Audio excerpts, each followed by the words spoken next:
to Pinay Ontario YouTube channel. First time lang namin nakalabas guys since three typhoon hit the Philippines. It's more than a week. Just been raining all day long. So it's the first time since the typhoon left the Philippines. First time na nakakita kami ng araw. It's first time we see the sun came out. So we went out to grab something to eat. Yan. So we went out to grab something to eat at the White Beach. Ayan. Sobrang lakas ng ulan. Mindoro siguro yung pinakamalala na natamaan ng bagyo. Tatlong bagyo kasi yung dumaan sa Pilipinas. Kaya ayan. Hindi ka makalabas-labas because the rain was so heavy. Ayan. So ayan. Punta kami sa White Beach. Kumain kami. Tapos ayan, balik na kami sa bahay. Ayan, pakita ko lang sa inyo.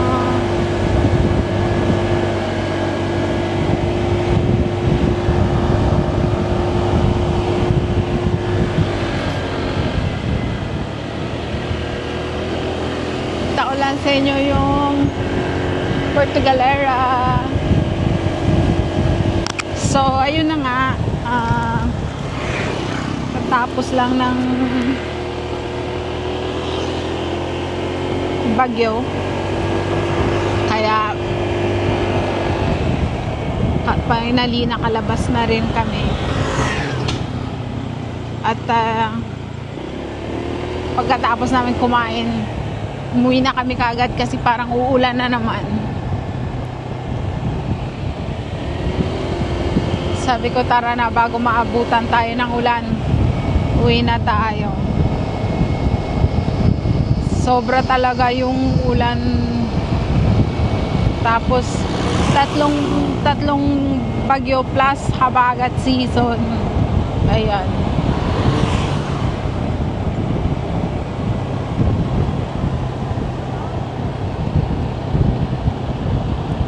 Kaya yan, finally nakalabas ulit kami sa bahay. Talagang halos 10 days yata kami hindi nakalabas. First time namin nakalabas mula nung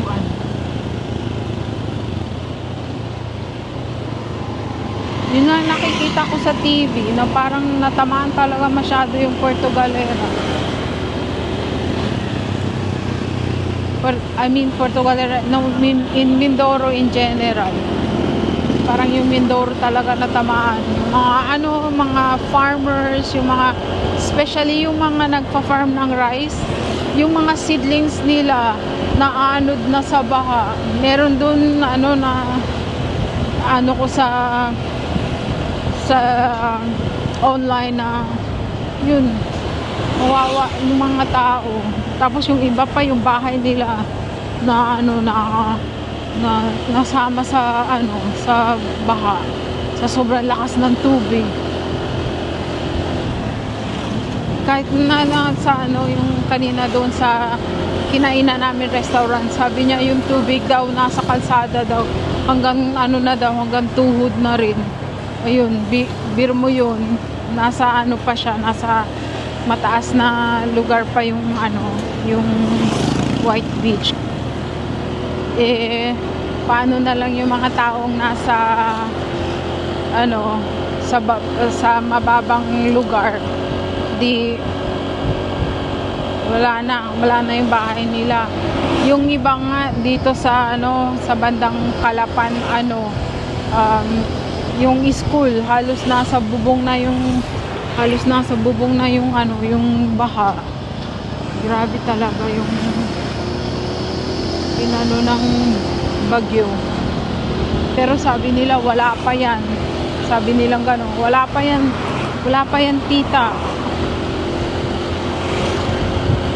Wala pa yan, sabi nilang gano'n. Maswerte nga daw kasi hindi pa masyadong malakas yung hangin. Minsan daw sobrang lakas daw talaga ng hangin. Sabi ko, ano? Hindi pa ba yun malakas? Minsan nga nagising ako sa sobrang lakas ng hangin. Hindi pa daw yun malakas. So, ibig sabihin may mas malala pa doon na hangin. Oh my goodness. Pero, ayun, maswerte pa rin kami kasi nasa taas yung bahay. Kasi yung pinakababa namin, binaha na rin. Kaya yun.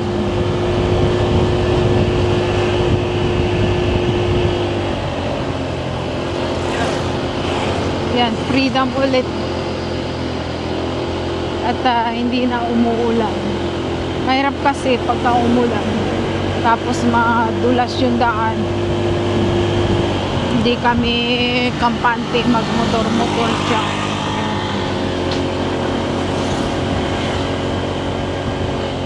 Lahat ng mga tao nasa loob lang dahil pinag-iingatan, lalo na kasi dito sa sobrang lakas ng ulan, sa sobrang dami ng tubig, nagkaroon ng landslide. Merong lugar dito sa Puerto Galera na sinira nila yung main road kasi nagka-landslide, hindi na madaanan ng mga vehicle yung daan kasi naano yung mga kahoy nasama doon sa landslide, napunta doon sa kalsada, sa pinaka main road, kaya yun di madadaanan. Ayan, finally, sabi ko sa asawa ko, finally we see the sun. Sabi, yan, okay. We see the sun finally, sabi ko.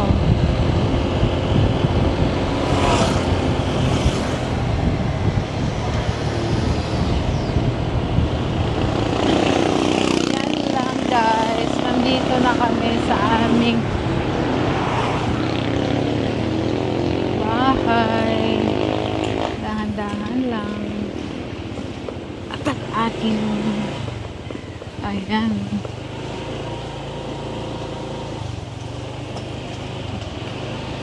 Ayan.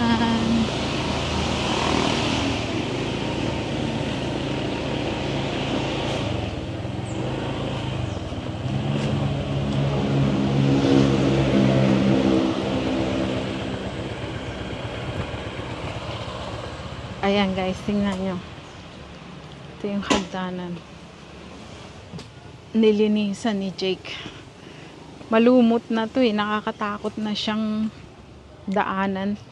Kasi nagkaroon siya ng lumot. Nakakatakot ng madulas. Ayan, tingnan nyo. Nilinisan niya to. 2 araw niya to nilinisan. Kamay-kamay, manually. Sobrang linis na oh. Wala nang lumot.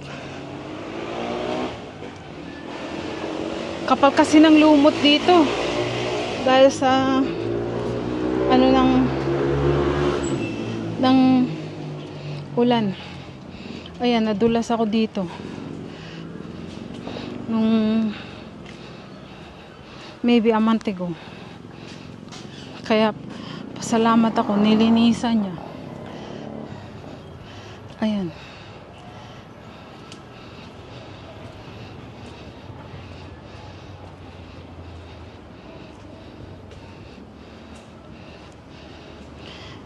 Ayan, your water is here.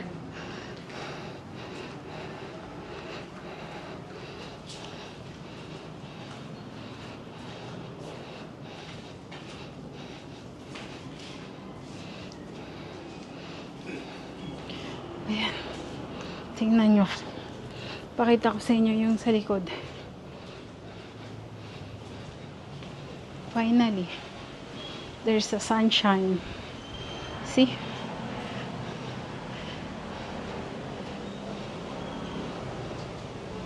Tingnan nyo yung dagat. Maano pa rin. Malakas pa rin yung alon. Oh.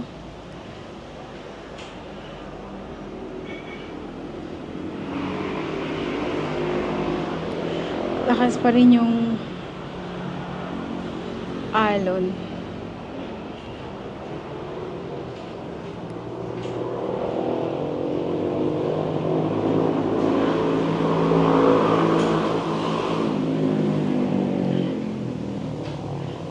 Lakas pa rin. Ayan. Yung alaga ng asawa ko, tingnan mo. Tingnan nyo yung takot sa akin. Kung marinig niya yung asawa ko nasa gising na. Nilalambing na yan. Nagtatawag. Excuse me. Ayun, parang uulan na naman, tingnan nyo yung yung langit, parang uulan na naman, kaya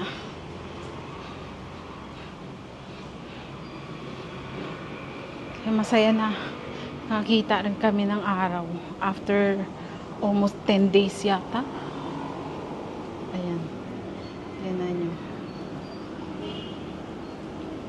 Oh, diba? May sunshine.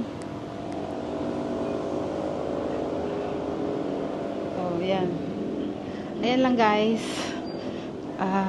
Once again, this is Pinay in Ontario YouTube channel. Please comment, share, and like, and subscribe. Pinay in Ontario. Bye for now.